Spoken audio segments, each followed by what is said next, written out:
आप सभी लोगों को नमस्कार। मैं आज मालवा के एक महान सम्राट की बात करूंगा। मालवा में परमार वंश का शासन था और इस परमार वंश में सबसे शक्तिशाली महान सम्राट हुए भोज परमार, जिन्हें कविराज भी कहते हैं, जिन्हें त्रिभुवन नारायण भी कहा जाता है, जिन्हें मालव चक्रवर्ती भी कहा गया है। इनकी राजधानी धारा थी, जिसे आज मध्य प्रदेश में धार के नाम से जाना जाता है। और इनका जो शासनकाल था वो राजनीतिक दृष्टि से कहीं अधिक सांस्कृतिक दृष्टि से बहुत महत्वपूर्ण है। ये स्वयं एक तो बहुत बड़े विद्वान थे और विद्वान रहते हुए इन्होंने स्वयं बहुत से ग्रंथों की रचना की। इनके ग्रंथों की बात करें तो एग्जाम में पूछा जाता है सरस्वती कंठाभरण। तो ये सरस्वती कंठाभरण की रचना कर रहे हैं, ये श्रृंगार मंजरी की रचना कर रहे हैं, ये तत्व प्रकाश की रचना कर रहे हैं, ये सम्रांगण सूत्रधार की रचना करते हैं, ये युक्ति कल्पत्रु की रचना करते हैं, जिसमें युक्ति कल्पत्रु में विभिन्न प्रकार के नावों के बनाने का उल्लेख मिलता है। तो इस प्रकार से इन्होंने बहुत से ग्रंथों की रचना किया।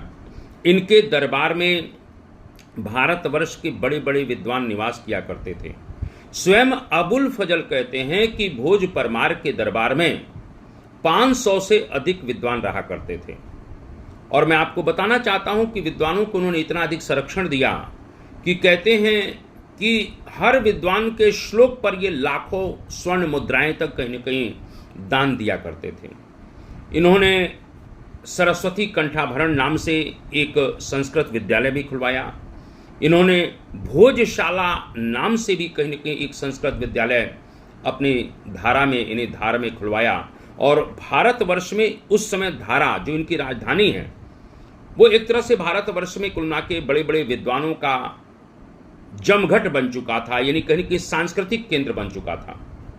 और मैं आपको बताना चाहता हूं कि जब भोज परमार की मृत्यु होती है तो भोज परमार की मृत्यु पर एक कहावत प्रचलित हो गई कि अद्य धारा निराधारा निरालंबा सरस्वती, यानी आज धारा निराधार हो गई है और सरस्वती भी निरालंब हो गई है। यानी एक तरह से आज विद्या और विद्वान दोनों निराश्रित हो गए।